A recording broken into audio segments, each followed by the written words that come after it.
Umakyat na po sa 10 ang nasawi dahil sa lindol sa Taiwan. 3 Pilipino naman ang kabilang sa mahigit 1,000 sugatan. Nakatutok si Mariz Umali.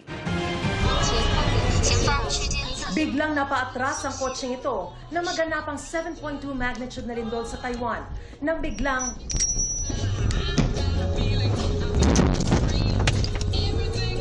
maya-maya pa sunod-sunod na ang pagbagsak ng mga malalaking tipak ng bato sa highway.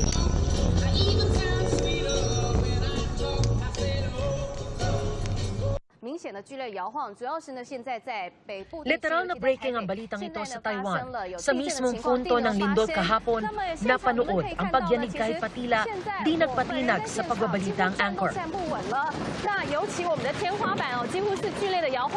Na-break din, kaya nahulog ang ilang debris mula sa kisame ng kanilang studio.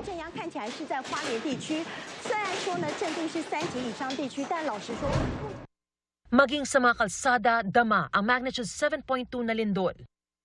Ang mga sasakyang ito tila idinuyan sa lakas ng pagyanig.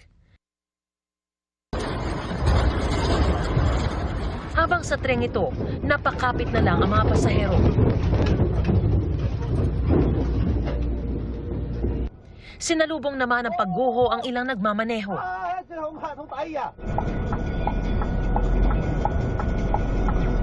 Pagguho rin ang dahilan para matrap ang ilang minero sa isang bundok sa Hualien, ang sentro ng lindol. Matagumpay na nasagip ng mga otoridad ang ilan gamit ang helicopter. Pero hinahanap pa ang ibang natabunan. Di nabababa sa 10 ang nasawi, mahigit 1,000 naman ang naitatalang sugatan. Kabilang ang 3 Pilipino. Ang unang 2 dinala sa ospital pero na-discharge na rin. One had head injury, parang may debris na kisame na tumama. It's a minor head injury. The other one, her 2 hands slammed into a door, so nagkaroon ng swollen hands siya, but okay na. She was hospitalized but also discharged. Ang ikatlo naman na hinimatay nung lindol ay si Christine Gumahin na natuntun ko habang nakakonfine sa ospital.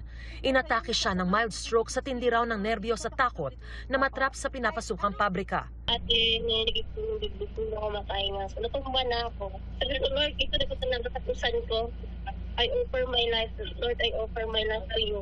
Iyak na iyak lang sila kasi yung katawan ko daw is matigas na, malamig, tapos itong legs ko is itim na daw po. Talagang unconscious na po daw ako ng time na yun, wala na po akong buhay. Kasi yung dun sa monitor daw yata, nakita nila na straight na siya. Na-revive lang daw siya ng mga doktor na malaking advance na regalo raw, lalo't kaarawan niya ngayon. Happy birthday, happy birthday, happy birthday to you. Naiiyak na siya, mama. Thanks God kasi binigyan pa niya ako ng second life. So, sabihin sa akin, himala talagang nangyari sa akin. Lahat ng 3 biktimang OFW ay makatatanggap ng Action Fund Assistance na nagkakahalaga ng 30,000 pesos. Maaari namang sumailalim sa psychosocial counseling ang sinumang mangangailangan nito. Nahilo rin hanggang sa himatayin ang Pilipinang si Charm Villegas na empleyado ng isang pagawaan ng mga laptop sa Taoyuan, Taiwan. Nagkamalay siya matapos lapatan ng paunang lunas ng mga katrabaho. Napatakbo naman sa ilalim ng conveyor table ng factory sina Teresa, Juana at kanilang mga katrabaho. Nag-iyakan na po kami lahat. Kasi ang tagal niya po kasi, Mami, Lord, akala mo lang po talaga na katapusan na po talaga namin. Bigla ako naisip na kumuha ng video kasi nga, in case na naman mangyari sa amin, may makikita sila sa amin kung ano nangyari sa amin. Dala ko yung mga passport ko, mga requirements. Emergency, ma'am, kasi hindi po namin alam kung ano mangyari ulit. Naisip ko na rin po yung ganun, ma'am. Na ano? Na umuwi ng Pinas, ma'am, pero sa ngayon, ma'am, siyempre wala pa rin po ipon. Kailangan lumaban po para sa pamilya. Laban, tuloy po lang. Para sa GMA Integrated News, Mariz Umali, nakatutok, 24 oras.